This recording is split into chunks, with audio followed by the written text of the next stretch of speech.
안녕하세요. AI 덕후 크리스입니다. 오늘부터 이제 진행해 볼 컨텐츠 중에 뭐가 있냐면 딥러닝 관련 코드들을 리뷰를 해드릴 거예요. 각각 한 줄 한 줄 무슨 뜻인지를 리뷰를 해드릴 거고 중간중간에 나오는 개념들도 계속 설명을 드릴게요. 저는 이제 개발자라서 코드를 봤을 때 가장 이해가 잘 돼요. 그러니까 이론을 봤을 때보다는 코드를 보고서 작동 원리를 이해하는 게 저한테 더 공부 잘 되더라고요. 그래서 같이 한번 공부해보는 심정으로 같이 다 리뷰를 해드릴 거예요. 제가 리뷰해드릴 컨텐츠들은 텐서플로우 2.0 기반의 코드 중에서 가장 깔끔한 게 튜토리얼이기 때문에 튜토리얼 먼저 진행하고 다른 이제 유명한 구현체들 하나씩 다 리뷰를 해드릴 예정이에요. 그러면 오늘 첫 번째로 진행할 거는 텐서플로우 2.0의 튜토리얼입니다. 튜토리얼에서 전체적으로 리뷰를 한번 해드릴게요. 자, 딥러닝을 배울 때 가장 먼저 배우는 게 이제 클래시피케이션이죠. 클래시피케이션 문제는 어떤 문제냐면 우리가 정답이 한 10가지가 있어요. 10가지 분류가 있는데 그 중에 하나를 컴퓨터가 맞추는 문제예요. 예를 들어서 가장 많이 쓰이는 게 0부터 9 사이에 숫자가 들어있는 손글씨를 0부터 9 사이의 값 중에 하나로 고르는 분류 문제가 이제 가장 유명한 엠니스트 프로블럼이거든요. 이게 가장 유명한 예제입니다. 그래서 이제 어떤 튜토리얼에서 가장 맨 처음에 나오는 이제 Basic Image Classification 이거를 먼저 해볼 거예요. 기초적인 분류 문제. 가장 먼저는 이제 try 땡땡하고 except exception. 이건 무슨 의미냐면 그 예외 처리를 해주는 부분이에요. try라고 해놓고 exception을 해주는 이 영역 안에서 뭔가 문제가 생기면은 그 문제를 여기에다가 이제 전달을 해주는 방향으로 이제 예외 처리를 하는 거거든요.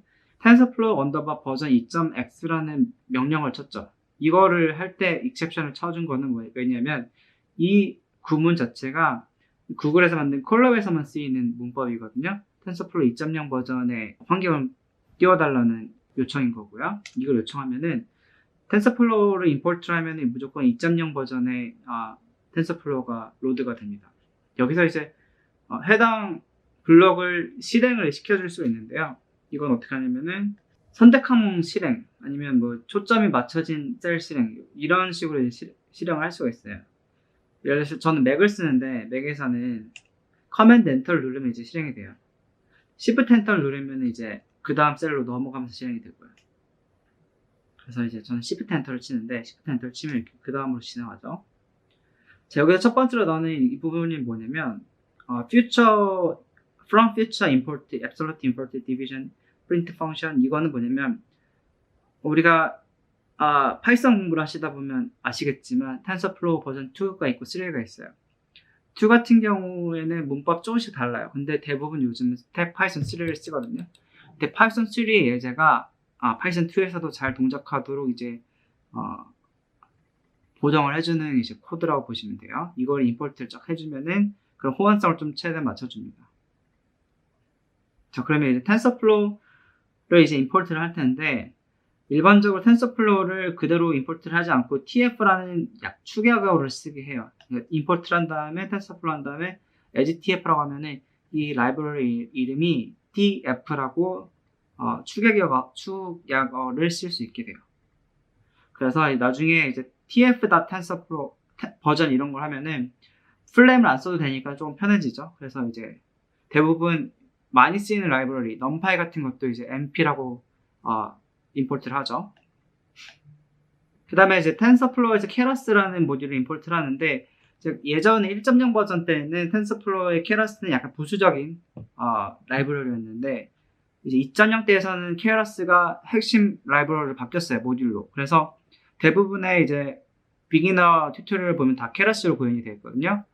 keras-가 2.0에서는 이제 코어 모듈이기 때문에 이걸로 쓰셔도 웬만한 피처들은 다 풀 커버가 되기 때문에 웬만한 이제 문제를 푸실 때는 keras-를 쓰시는 걸 추천드려요. 어려운 구현체를 만들 때도 마찬가지로 keras-로 만드신 다음에 일부 모듈을 커스터마이징한 이제 클래스 같은 걸 만드시면 상관없기 때문에 최대한 keras-를 최대한 활용하시는 게 가독성 면에서도 좋고 여러 면에서 좋습니다. 자, 아까 말씀드렸듯이 numpy도 마찬가지로 np라는 축약어를 쓰도록 이제 만들어졌죠. 임포트를 하죠. 그 다음에 플롯 같은 것도 PLT라는 축약어로 이제 플롯을 할 수 있게 이제 임포트를 한 거예요.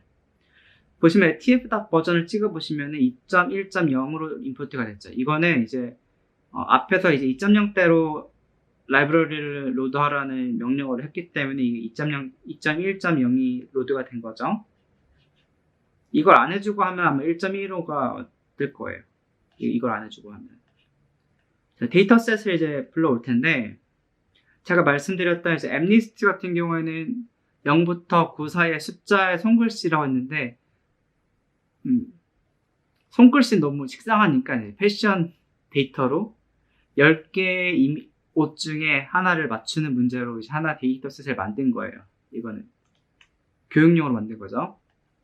보시면 여기 여러 가지 옷들이 있는데 옷을 10가지로 나눠버린 거예요. 나눠보고 얘는 이제 구두고 뭐 가방, 스니커즈 뭐 이런 식으로 나누는 거죠.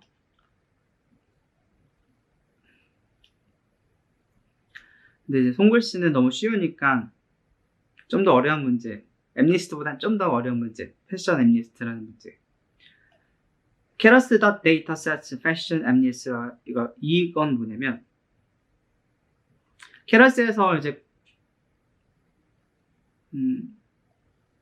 튜토리얼이나 아니면 교육용 아니면 이제 실험에서 기본 세팅할 때 용도로 데이터셋을 미리 만들어 놓은 게 있어요. 이걸 이제 keras.datasets fashion 앱리스트라고 하면은 데이터셋을 그냥 가져오고요. 데이터셋을 가져온 거를 로드 데이터를 하면은 train level, test images, test labels 이게 각각이 뭐냐면 일반적으로 딥러닝에서는 학습을 할 때 학습 데이터와 테스트 데이터를 나누죠. 이걸 하는 목적은 뭐냐면 우리가 새로운 모델을 만들었어요. 모델을 만들었을 때 이 모델한테 트레인 이미지를 주고 얘가 예측한 게 트레인 레벨, 그러니까 정답을 얼마나 잘 맞추는지를 체크를 하면서 이 모델이 학습이 되는 거거든요.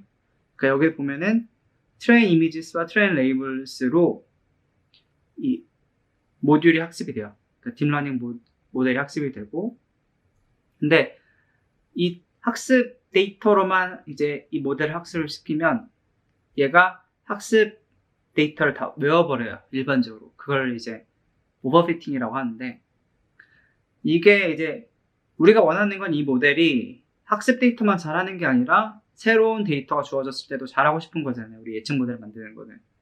새로운 상황에서도 잘 예측을 할 수 있기를 원하는 건데 그 역할을 하는 게 바로 테스트 데이터예요. 우리가 뉴럴 네트워크를 학습을 시킬 때 쓰는 데이터가 트레인 데이터고 실제로 마지막에 평가를 하는 시험을 치는 거를 테스트 데이터라고 해요.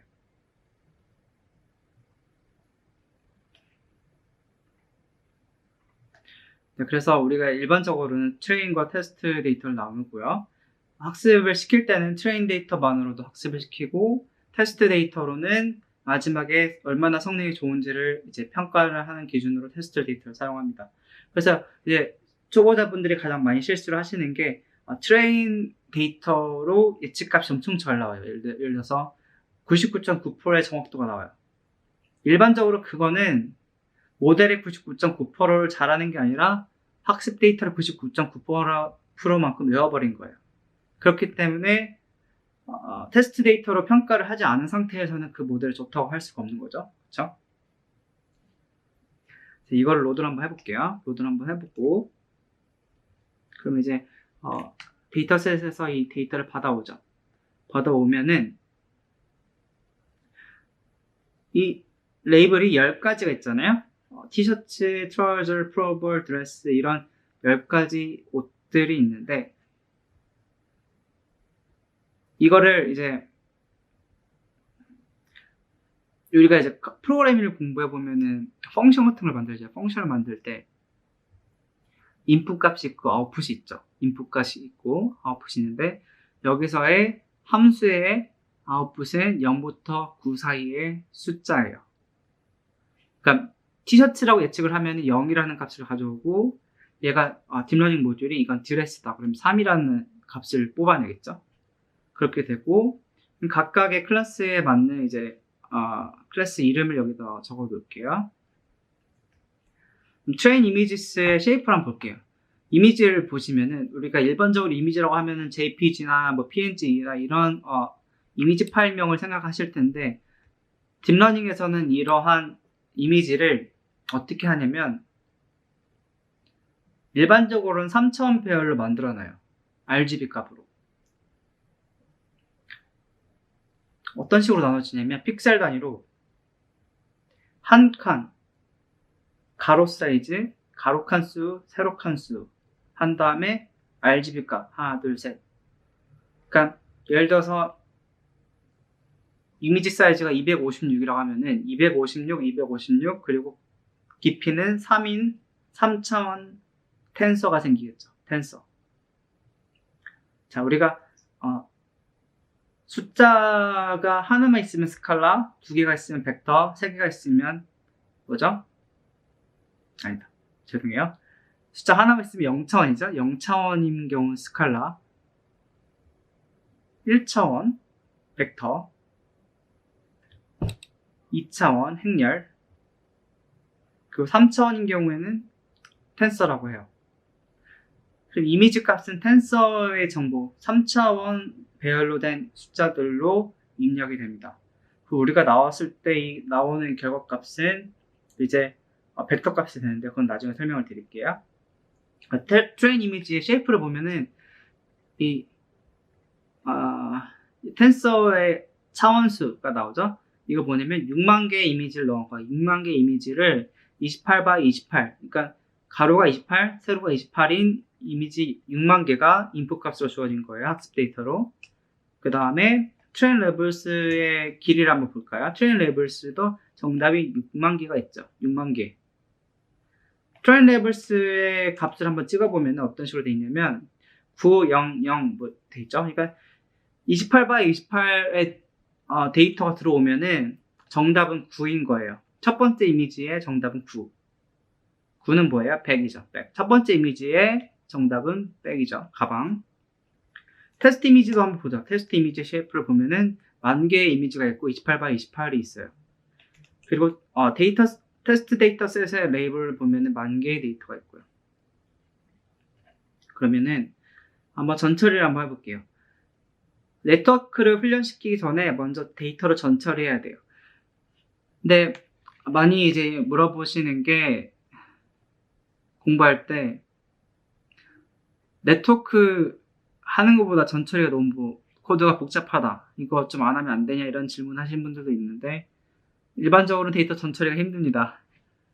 튜토리얼이라서 다 전처리를 다 해놓은 거잖아요. 해놓은 건데 우리가 실제로 문제를 풀게 되면은 전처리를 직접 다 하셔야 돼요. 데이터를 이제 원본 데이터에서 학습 가능한 데이터까지 만들어내야 되는데 이 과정을 계속 반복을 하게 돼요. 왜냐면은 이 학습 데이터를 좀 바꿔볼까 할 때마다 전처리를 다시 해야 되거든요. 예를 들어서 뭐 이 피처를 추가해볼까, 이 피처를 좀 다른 방식으로 변형해볼까 할 때 다 전처리를 한단 말이에요. 그러면 전처리를 엄청 많이 하시게 될 테니까 전처리 관련 코드들도 잘 이해를 하시는 게 좋습니다.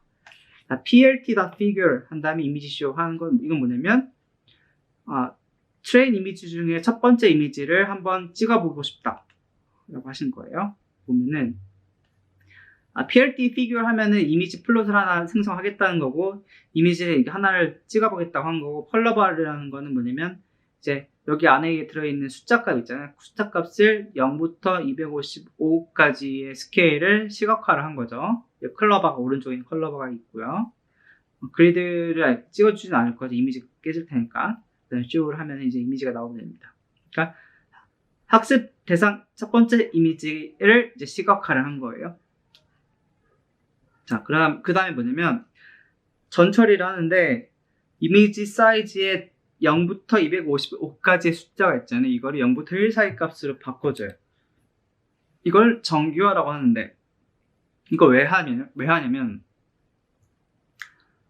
이제 앞으로 학습시킬 모든 학습 데이터의 데이터 리프레젠테이션, 데이터 표현이라고 하는데요. 데이터 표현은 컴퓨터가 알아듣기 쉽게 데이터를 다 이제 정규화를 시켜요.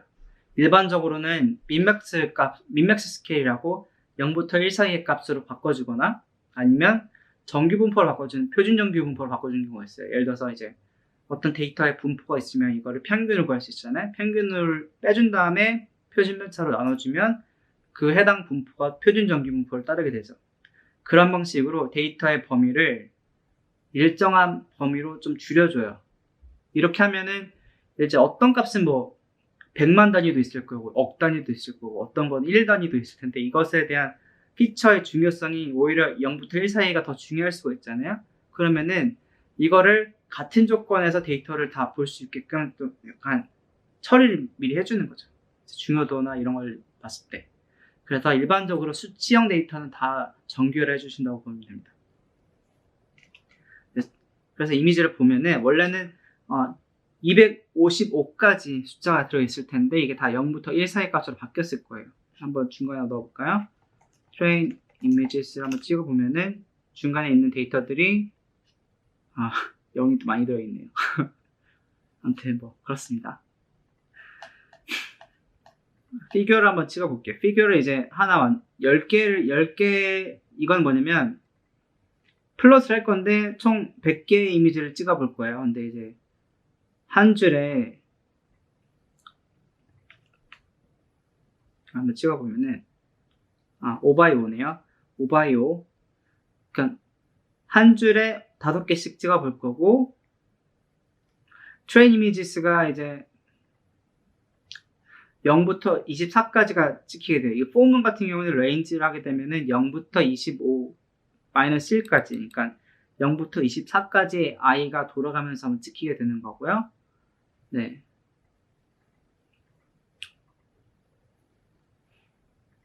이미지가 이렇게 들어가게 됩니다.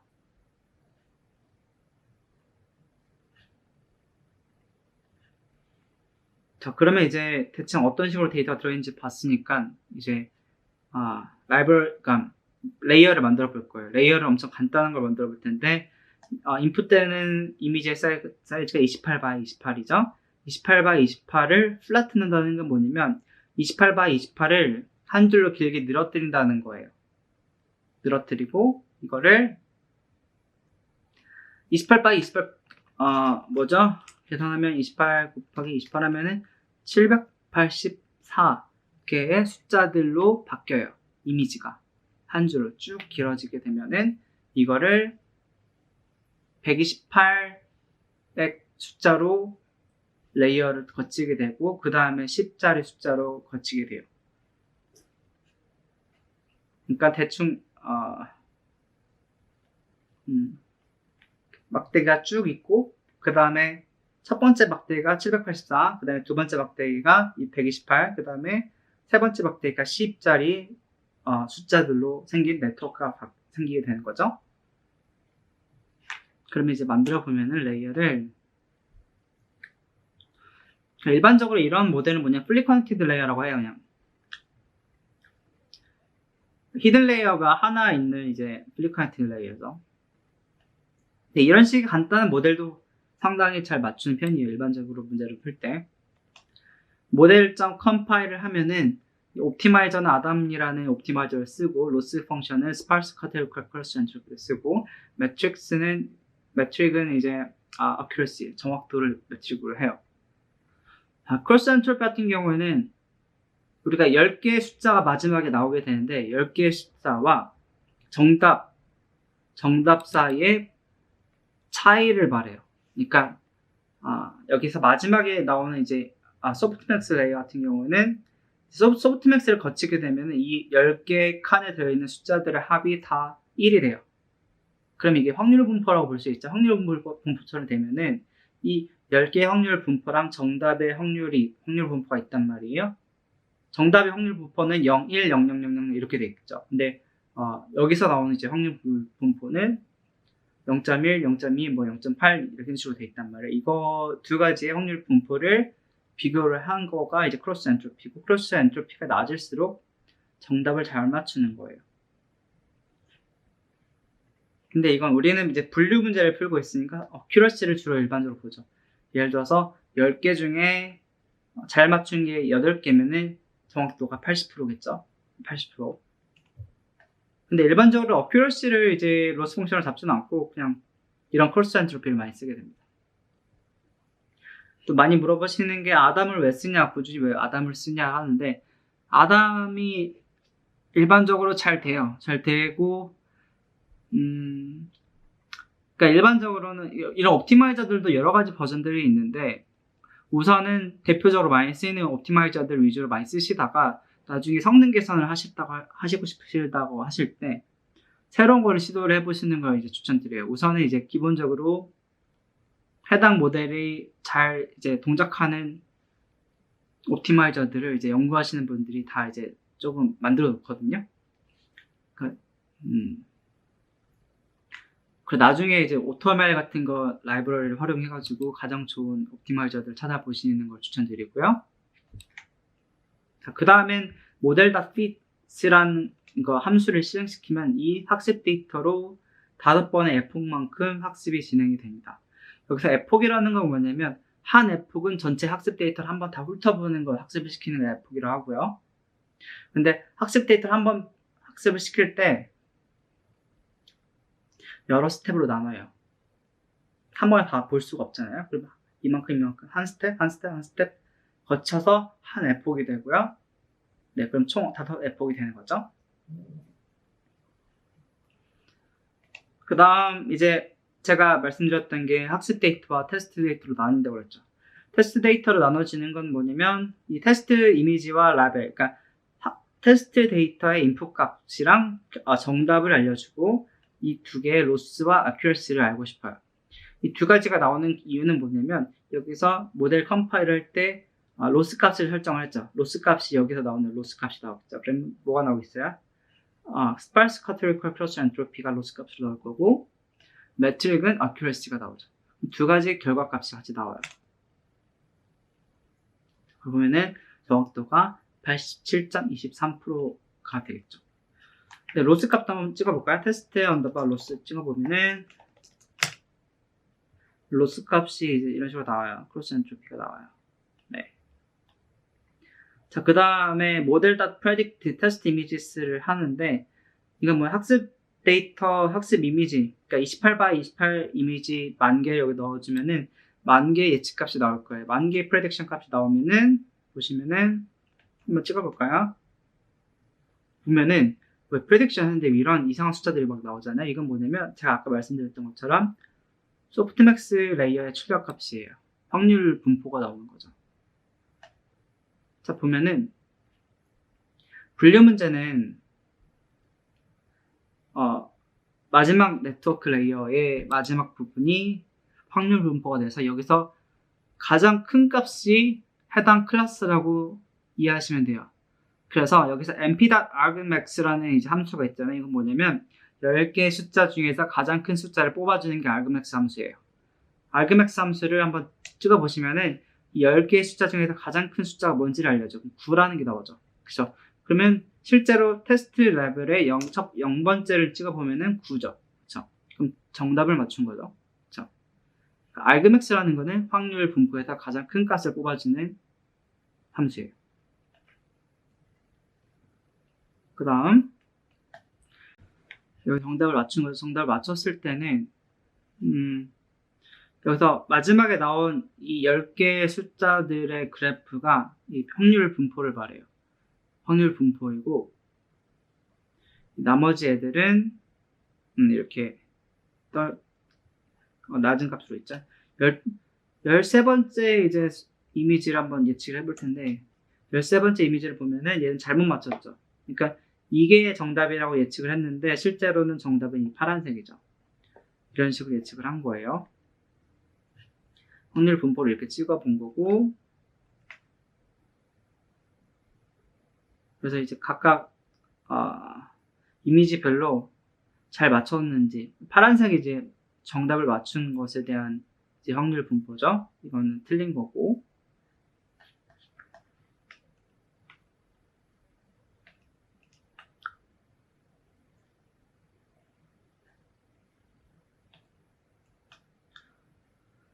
이미지 하나를 이제 예측값에 넣을 때 이거를 이런 식으로 만드는 거는 일반적으로 우리가 이미지 예측을 할 때는 하나씩만 하지 않고 일반적으로 여러 개를 넣잖아요. 학습할 때도 마찬가지고. 그래서 predict 함수에 넣을 때는 일단 3000 어레이를 만들어줘야 돼. 이 네트워크 같은 경우에는. 그래서 이런 식으로 만들어준 거고, float value 어레이 해서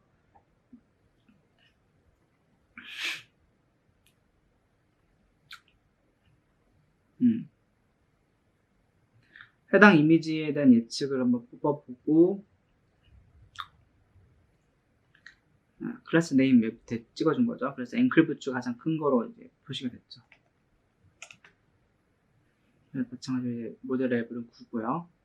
이런 식으로 학습 튜토리얼을 한번 설명을 드렸어요. 이제 아주 기초적인 간단한 코드인데도 막상 설명하려고 하니까 좀 설명할 게 많네요. 네. 앞으로 뭐 시계열 예측도 있을 거고,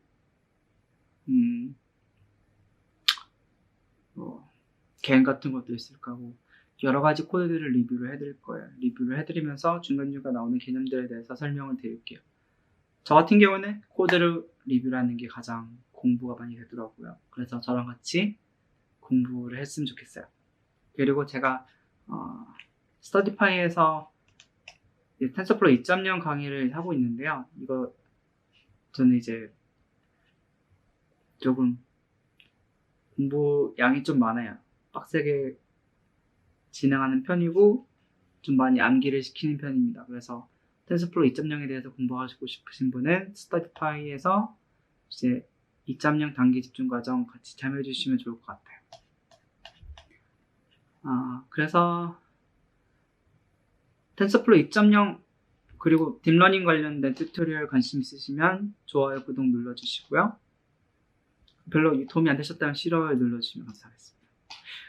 그러면 저는 앞으로도 더 의미있는, 재미있는 딥러닝 예제 코드들 설명드리도록 하겠습니다. 감사합니다.